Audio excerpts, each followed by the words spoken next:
Kyrgyzstan here. I have an interesting concept in mind. I think it's interesting. I was looking at a map from 1989, just a few years before the Soviet Union dissolved and a lot of its territories, a lot of its republics, SSRs, Soviet Socialist Republics, split off in the parade of sovereignties.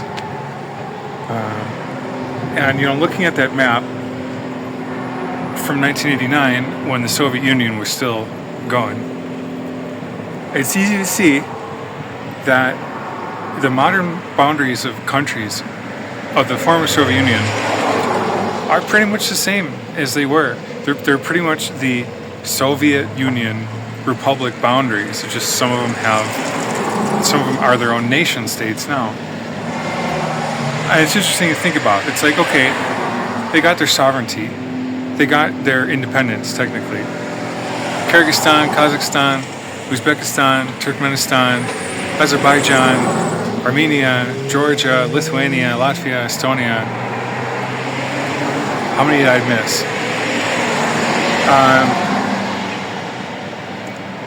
You look at the boundaries, and the boundaries of the Soviet Socialist Republics and the boundaries of the post-Soviet nation states are the same.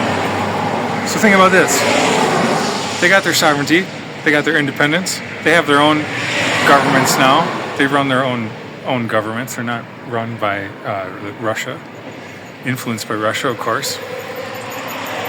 But think about this. You get your sovereignty or your independence, but your outlines, your boundaries, the very boundaries of your identity were drawn by somebody else.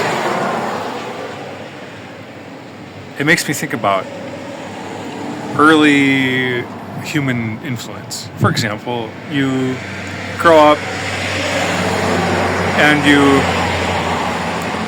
you move out of the house and you become independent from your parents or your larger family or your guardians or your early childhood, like school or whatever culture it was. You become independent. But your identity, like the former Soviet republics, might have been exactly formed the same way it is now by another power. So, did the Soviet Union really end?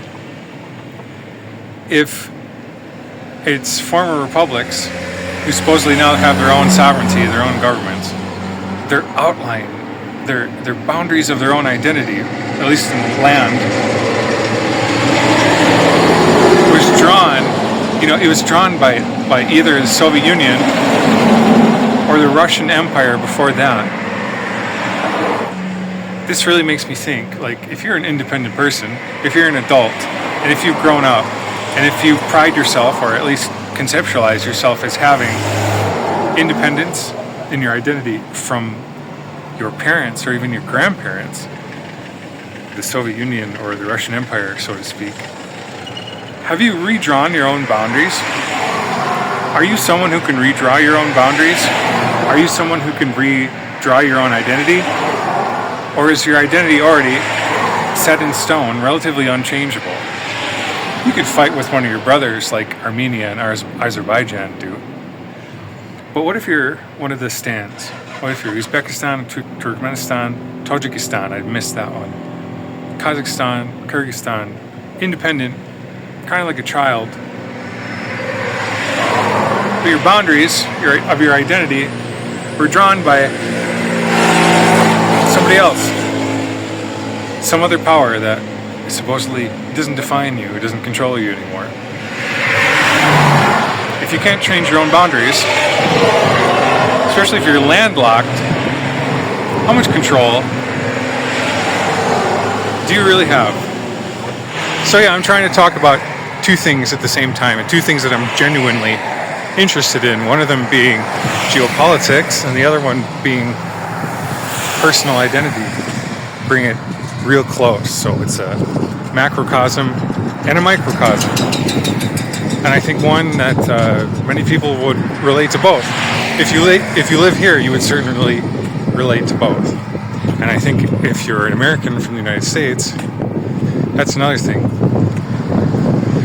how are the states truly independent or have any kind of sovereignty over the Federation of the United States? What about Europe? How do the European nation states have any kind of sovereignty anymore over the EU? Britain had their Brexit, or things like that. Take it back to yourself. How much of your boundaries were drawn by the power you became, if you're an adult? How many of your boundaries were drawn by a power that you have become independent from? Or even